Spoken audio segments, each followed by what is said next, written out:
two countries at their phone call on 10th May 2025, commencing at 15:35 hours. The Foreign Secretary had made a statement in this regard, as you would be aware. The request for this call was received by MEA from the Pakistani High Commission at 12:37 hours. The Pakistani side had initial difficulties connecting the hotline due to connecting to the Indian side due to technical difficulties. The timing was then decided based on the availability of the Indian DGMO at 15:35 hours. You will of course appreciate that early on 10th morning, we had mounted an extremely effective attack on key Pakistani Air Force bases. That was the reason they were now willing to stop firing and military action. Let me be clear, it was the force of Indian arms that compelled Pakistan to stop its firing. As regards conversations with other nations, the message from India was clear and consistent, and exactly the same message that we were conveying from public platforms was the one conveyed in private conversations. It was that India was responding to the 22nd April terrorist attack by targeting the terrorist infrastructure. However, if the Pakistani armed forces fire, Indian armed forces will fire back. If Pakistan stops, India will also stop. This was also the message that was conveyed to the Pakistani side at the time of the commencement of Operation Sindoor, which was not heeded to by the Pakistani side at that time. It is natural that many foreign leaders who heard this from us would have shared it with their Pakistani interlocutors. Jessica, you had a question on IWT. The other day you saw that after the CCS decision, this Indus Water Treaty has been put in abeyance. I would also like to take you back a little. The IWT, the Indus Water Treaty, was concluded in the spirit of goodwill and friendship as specified in the preamble of the treaty. However, Pakistan has held these principles in abeyance by its promotion of cross-border terrorism for several decades now. Now, as per CCS decision that I referred to of 23rd April, India will keep the treaty in abeyance until Pakistan credibly and irrevocably abjures its support for cross-border terrorism.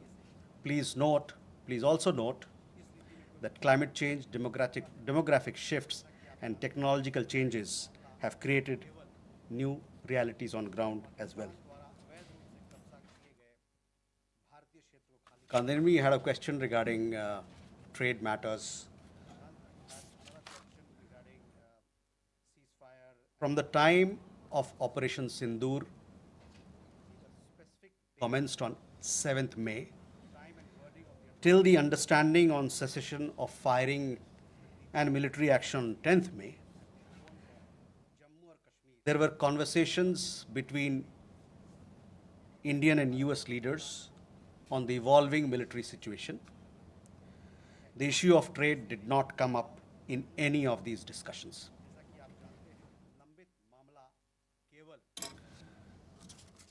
Siddhant, you had a question on the latest statement issued by the Pakistan Foreign Office. We have seen the statement made by the Pakistani side that a nation which has nurtured terrorism on an industrial scale should think that it can escape the consequences is fooling itself. The terrorist infrastructure sites that India destroyed were responsible not only for the deaths of Indians, but of many other innocents around the world. There is now a new normal. The sooner Pakistan gets it, the better it is. Shall we take more questions? Aditya?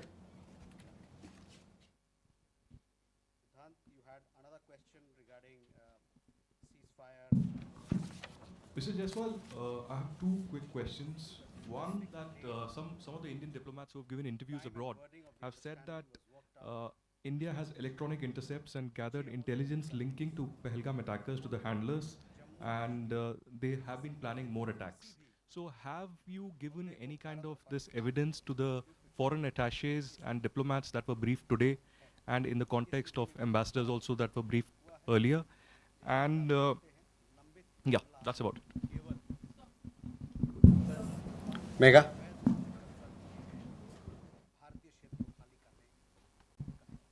Good evening, sir. Megha from NewsAx. My question is that India, it's being reported, is going to be sending a team to the UNSC 1267 Sanctions Committee. The meeting is going to be held later in the week, and the purpose for it is to declare the TRF as a globally designated terrorist organization. If you could shed more light into this. Okay. Rishabh.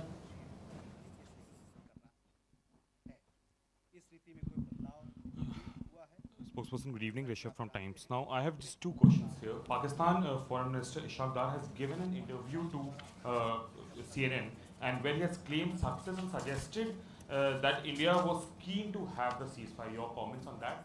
Also, there are a lot of buzz on social media as well as in various international media about nuclear leakage in Pakistan. Can you shed some light on that as well?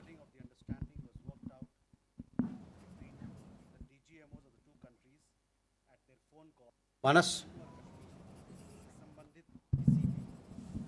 This is Manas from PTI. US President Donald Trump, again, he claimed yesterday that he stopped a nuclear conflict between India and Pakistan. And, he stopped escalation and saved millions of lives through, by reaching out to both capitals. He even said that, in fact, he pressured India and Pakistan to just come forward for the cessation of hostilities, saying that if you don't do, then I will stop trade with both the countries. So can you please clarify whether he just reached out to us and asked us to stop? You have been maintaining that, in fact, the resolution was arrived at by the two DCMOs, but have you just protested at the US side for making these claims, which we consider are baseless? Okay, let me take these questions. First, Aditya, your question. We have had several rounds of briefings, and in these briefings, we have also shared with you the kind of linkage we see between the perpetrators of the attack of Pahalgam, in particular the Resistance Front. Foreign Secretary in his statement also made very clear the kind of evidence that we see. And investigation is going on in this particular matter.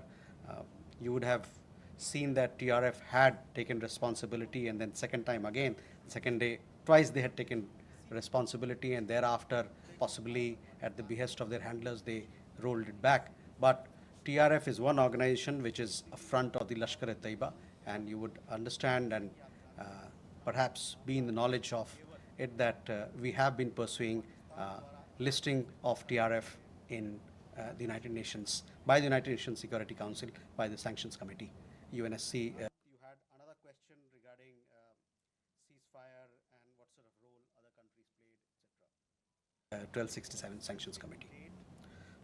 I'm not privy to what was shared 2 hours back, but for sure we'll update you on as to how the investigation progresses in this matter.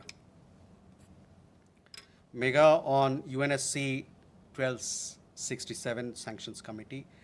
Yes, over the last 2 years or so, 23, 24, we have been sharing information with the United Nations Security Council, the monitoring team of the Sanctions Committee, as to why the terrorist TRF, which is the front for Lashkar-e-Taiba, should be listed as a terrorist entity. We will be also, in few days' time, we will be sharing more details in this regard, and hopefully Security Council 1267 monitoring team will take strong note of what we present, what we file, and take due action against that is required. Rishabh, on your question regarding the interview that the Pak foreign minister gave. In the last week, as a result of Operation Sindoor, Pakistan has seen its terror centers in Bahawalpur, Murudke, Muzaffarabad, and other places destroyed. You have been informed of it in several of the briefings that we've had. Thereafter, its military capabilities were significantly degraded by us and key air bases effectively put out of action. If the Pakistani FM wishes to project these as achievement, obviously he is welcome to do so. Where India is concerned, our stand was very clear and consistent from the start. We would target terrorist infrastructure operating out of Pakistan. If the Pakistani military stayed out, there would be no problem. If they fired on us, we would respond suitably. Till the night of 9th May, Pakistan was threatening India with a massive assault. Once their attempt failed on 10th May morning, and they received a devastating Indian counter response, their tune changed. And their DGMO eventually reached out to us. I just referred to the timings, etc., as to when they reached out. In essence, India's position remained the same. Pakistan's position changed on 10th May morning after its air bases were effectively put out of action. All you have to do is to look at who called who to negotiate the terms of the cessation of firing. By the way, we are living in a day and age where you have satellite pictures available commercially. I urge you to look at the satellite pictures of the sites which Pakistan says or claims to have attacked in India. Contrast it with the sites and places which we successfully targeted and destroyed. That will give you a clear answer. Claiming victory is an old habit. 1975 की बात यही थी, 71 की बात यही रही, 1999 Kargil ball में भी यही राग आलापा. तो पाकिस्तान का तो पुराना ये उनका ढोल बजाने का है, जो रवैया है, आलापने का रवैया है, ढोल बहुत पुराना है. परस्त हो जाओ लेकिन ढोल बजाओ.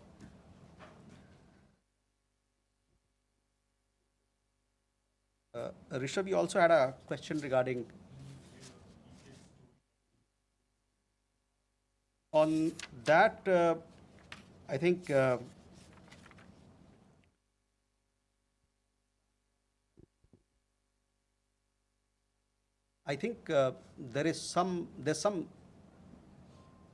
are 2-3 things there.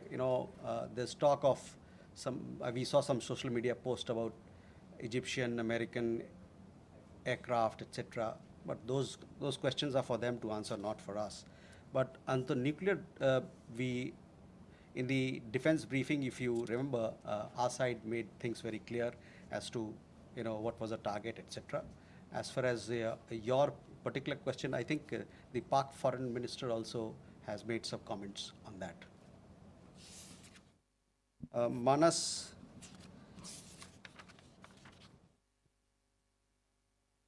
about nuclear issue that you pointed out. See, the military action from our side was entirely in the conventional domain. This was also made very clear in the defense briefing yesterday. There were some questions also which were asked. There were some reports, however, that Pakistan National Command Authority will meet on 10th May, which we saw, but this was later denied by them. Pakistan FM has himself denied the nuclear angle on record. So, Rishabh, that also answers your question. As you know, India has a firm stance that it will not give in to nuclear blackmail or allow cross-border terrorism to be conducted invoking it. In conversations with various countries, we have also cautioned that their subscribing to such scenarios could hurt them in their own region.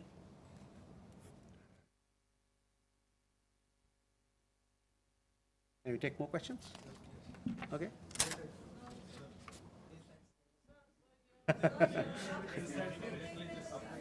There.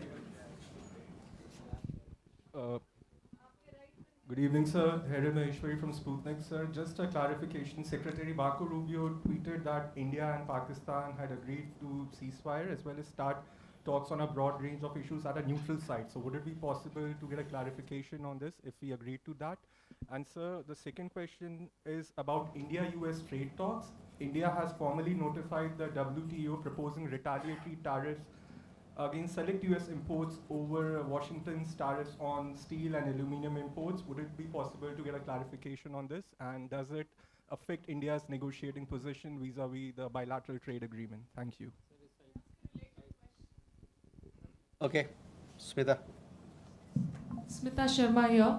I mean, you know, the US State Department actually in the press statement of 10th May, it was in bold and headline that mentioned US brokered ceasefire between India and Pakistan. I'm just trying to understand if New Delhi actually rejected it outrightly, raised it with Washington DC then, that this framing was incorrect, or is it only now that India is making it clear that there was no US role in it? And just a quick question on whether there's any update on PK Sahu, the BSF constable, who has been in Pakistan captivity for more than 20 days now. Or he's been arrested there because he never crossed. Suhasini. Mr. Jaiswal, this is Suhasini Heather from The Hindu. In continuation to Smita's question about whether India has raised